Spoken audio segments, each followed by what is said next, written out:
ಅಖಾಡ big fat ವಿಶೇಷ ಮತ್ತೆ ಮುಂದುವರಿತಾ ಇದೆ. ನಾನೀಗ ಚಂದ್ರಕಾಂತ್ ಸರ್ ಕೇಳಿಬಿಡ್ತೀನಿ. ಚಂದ್ರಕಾಂತ್ ಸರ್, ಕೊಲೆ ಮಾಡಿದಾಗೆಲ್ಲ ಸಾವಾಗಿರಬಹುದು. ಕೊಲೆ ಮಾಡಿದಾಗ ಉದ್ದೇಶ ಕೊಲೆ ಅಂತ ಹೇಳಿದ್ರೆ ನಮಗೆ ಹೋಯ್ತಲ್ಲಿ ಸತ್ತು ಹೋಗಿದ್ದಾನೆ, ಸಾಯಿಸ್ಬಿಟ್ಟಿದ್ದಾರೆ ಅಂಥೇಳಿ. ನನ್ನ ಪಾಯಿಂಟ್ ಏನಂದ್ರೆ ಇಲ್ಲಿ ಎಲ್ಲ ಸಾವುಗಳು ಕೊಲೆನೇ ಆಗಿರಬೇಕಾಗಿಲ್ಲ. ಎಲ್ಲ ಸಾವುಗಳು ಕೊಲೆನೇ ಆಗಿರಬೇಕಾಗಿಲ್ಲ. ಆತ್ಮಹತ್ಯೆ ಕೂಡ ಆಗಿರಬಹುದು, ಆಕಸ್ಮಿಕ ಕೂಡ ಆಗಿರಬಹುದು. ಕಾಲು ಜಾರಿ ಬಿದ್ದಿದ್ರು, ಸತ್ತು ಹೋಗ್ಬಿಟ್ರು ಇರಬಹುದು. ಕೆಲವರು ಹೇಳ್ತಾರೆ ಆ ಭಾಗದಲ್ಲಿ ಪವಿತ್ರ ಸ್ಥಳದ ನಂಬಿಕೆ ಇದೆ, ಅನೇಕರು ಬಂದು ಅಲ್ಲಿ ಸತ್ತು ಹೋಗ್ತಾ ಇದ್ರು, ಹಿಂದೆ ಮುಂದೆ ಯಾರೂ ಗೊತ್ತಾಗ್ತಿರಲಿಲ್ಲ, ಆ ಥರದ್ದು ಸಂಸ್ಕಾರ ಕೂಡ ಮಾಡಿರಬಹುದು ಅಂತ. ಆತ್ಮಹತ್ಯೆ ಯಾವುದು, ಕೊಲೆ ಯಾವುದು, ಇದು ಪತ್ತೆ ಆಗುತ್ತೆ ಸರ್ ಚಂದ್ರಕಾಂತ್ ಸರ್ ಈ ಒಂದು ವಿಚಾರದಲ್ಲಿ? ಈಗ ಫಸ್ಟ್ ಆಫ್ ಆಲ್ ನೀವು ಕಾಲ್ ಜಾರಿ ಬಿದ್ದದ್ದು ಅಂತ ಹೇಳಿ ಹೇಳ್ತೀರಿ. ಸೊ ಈಗ ಫಾರ್ ಎಕ್ಸಾಂಪಲ್ ನಾನೇ ನಮ್ಮ ಮನೆಯಲ್ಲಿ ನಮ್ಮ ಮನೆಯ ಬಾತ್ರೂಮ್ನಲ್ಲಿ ನಾನು ಕಾಲ್ ಜಾರಿ ಬಿದ್ದರೆ ಅದನ್ನು ನಾವು ಮೆಡಿಕೋ ಲೀಗಲ್ ಕೇಸ್ ಅಂತೇಳಿ ಮಾಡಬೇಕಾಗ್ತದೆ. ಓಕೆ. ಪೊಲೀಸ್ ಅದಾದಮೇಲೆ ನನಗೆ ಏಟಾಗಿರುತ್ತೆ, ನಾನು ಹಾಸ್ಪಿಟ್ಲಿಗೆ ಹೋಗ್ತೀನಿ. ಅದಾದ ನಂತರ ಪೊಲೀಸ್ಗೆ ಒಂದು ಇಂಟಿಮೇಷನ್ ಕಳಿಸ್ತಾರೆ. ಸೊ ಪೊಲೀಸ್ ಬಂದು ಒಂದು ಮಾಹಿತಿ ಅಥವಾ ಸ್ಟೇಟ್ಮೆಂಟ್ ತೊಗೊಳ್ತಾರೆ ನನ್ನ ಹತ್ರ. ಆವಾಗ ನಾನು ಇಲ್ಲ ಅದು ನಾನೇ ಬಿದ್ದಿದ್ದು ಸ್ವತಃ ಅಂತೇಳಿ ಪೊಲೀಸ್ ಎದುರಿಗೆ ಹೇಳಿಕೆ ಕೊಟ್ಟು ಅದನ್ನು ಸಿಗ್ನೇಚರ್ ಮಾಡಿದಾಗ ಸೊ ಅದು ಒಂದು ಲೀಗಲ್ ಡಾಕ್ಯುಮೆಂಟೇಷನ್ ಆಗುತ್ತೆ. ಓಕೆ. ಸೊ ಇದು ನಾನು ಹೇಳ್ತಿರೋದು ನಮ್ಮನೆಯ ಒಳಾಂಗಣದಲ್ಲಿ ಏನು ನಡೆಯುತ್ತೆ ಅದು. ಬಟ್ ಇದು ಬಿಟ್ಟು ಹೊರಗಡೆ ನಡೆದಂಥ ಒಂದು ಸಂದರ್ಭನ ಸೊ ಅಲ್ಲಿ ಈ ನಡೆದ ಘಟನೆ ಬಗ್ಗೆ ಮಾಹಿತಿ ಕೊಡಲೇಬೇಕಾಗತ್ತೆ. ಈಗ ಯಾರೋ ಅವರು ಜಾರು ಬಿದ್ದರು ಅಥವಾ ನೀರಿನಲ್ಲಿ ಮುಳುಗೋಗಿದ್ದಾರೆ ಅಥವಾ ಮೇಲಿಂದ ಬಿದ್ದರು, ಮರದ ಟಂಗೆ ಅಥವಾ ರಂಬೆ ಬಿದ್ದು ಸತ್ತಿದ್ದಾರೆ ಅನ್ನೋದು ಸಂದರ್ಭದಲ್ಲಿ ಪೊಲೀಸರಿಗೆ ಗಮನಕ್ಕೆ ತಂದು the police has got A discretionary power. Okay. ಒಂದ್ಸರಿ ಇಂಟಿಮೇಷನ್ ಆದ ಕೂಡಲೇ police has got a discretionary power, and on their investigation if there is a slightest suspicion of doubt, then the body can be subjected for post-mortem examination.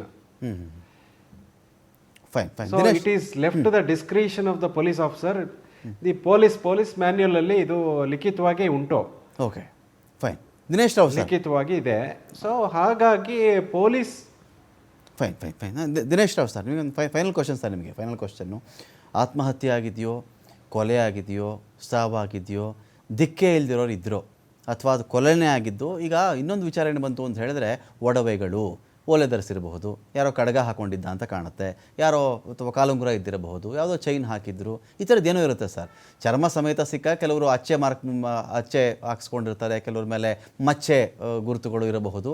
ಆದರೆ ಈ ಥರದ್ದು ಈ ಶವಗಳ ಮೇಲಿನ ಹಣಕಳ್ಳರು, ಶವಗಳ ಮೇಲಿನ ಈ ಚಿನ್ನದ ಒಡವೆ ಕಳ್ಳರು, ಬೆಳ್ಳಿ ಒಡವೆ ಕಳ್ಳರು ಅಂತ ಬಂದಾಗ ಆ ಒಡವೆಗಳು ಇಲ್ಲ, ಮೂಳೆ ಇದೆ, ಒಡವೆ ಇಲ್ಲ ಅಂದಾಗ ಏನಾದರೂ ನಮ್ಗೆ ಲೀಡ್ ಸಿಗೋಕ್ಕೆ ಸಾಧ್ಯ ಇದೆಯಾ ಸರ್ ಇಂಥ ಕೇಸ್ಗಳಲ್ಲಿ? ಅಲ್ಲ, ಒಂದು ನೋಡಿ, ಅದೇ ಇಂಥ ಸನ್ನಿವೇಶದಲ್ಲಿ ಈಗ ಒಡವೆಗಳು ಆಗ್ಲಿ, any of the personal belongings ಅಂತೀವಿ ನಾವು. Any of the personal belongings ಅವ್ರು ಏನಾದ್ರು ತೆಕೊಂಡಿದ್ರೆ ಡೆಫಿನೆಟ್ಲಿ, ಬಿಕಾಸ್ ನೋಬಡಿ ಆಂಟಿಸಿಪೇಟ್ ಇಷ್ಟು ವರ್ಷಗಳ ನಂತರ ಈ ತರ ಎಕ್ಸ್ಯೂಮ್ ಆಗುತ್ತೆ, ಎವಿಡೆನ್ಸ್ ಆಗುತ್ತೆ ಅಂತ.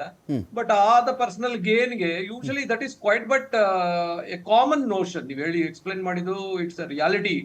ಈಗ that's what the people usually they do, especially ಈ ತರ ಜನ, especially the sanitary workers who bury those bodies.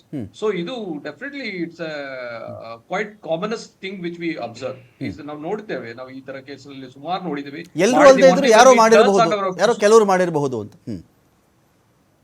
ಅಲ್ಲ, ಕೆಲವ್ರು ಮಾಡಿರಬಹುದು, ನಿಜ ಅಲ್ಲ. Usually majority of them they do. ಯಾಕಂದ್ರೆ only if it's a valuable so called metal. But ಇನ್ನೊಂದು ಏನಂದ್ರೆ, once it is somebody has examined ಅಂದಾಗ ಅದನ್ನ ಡಾಕ್ಯುಮೆಂಟ್ ಮಾಡ್ತಾರೆ. ಬಟ್ ಇದು ನೋಡಿ, ಇದು ಈ ತರ ಪ್ರಸಂಗಗಳು ಏನಂದ್ರೆ, unregistered, unclaimed and unidentified bodies disposed by illegal means. That is what is the case is all about.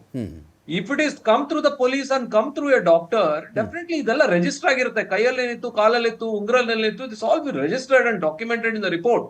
But whereas ಈ ತರ ಅನ್ಕ್ಲೇಮ್ ಏನು concealed and illegal burial and disposal of the dead ಏನಿದೆ, that itself is a crime. ಕದಿಯೋದು ಬಿಡಿ, body ಈ ತರ ಇಡೋದೇ ಒಂದು ದೊಡ್ಡ ಅಪರಾಧ. So that's a totally different way altogether. Okay, fine. Thank you Dinesh Rao sir, ಸಾಕಷ್ಟು ವಿಷಯಗಳ ಬಗ್ಗೆ ಮಾಹಿತಿ ಕೊಟ್ಟಿದ್ದೀರಿ. Thank you professor Chandrakant sir, ಈ ವಿಚಾರದ ಬಗ್ಗೆ ಸಾಕಷ್ಟು ಮಾತಾಡಿದ್ದೀರಿ.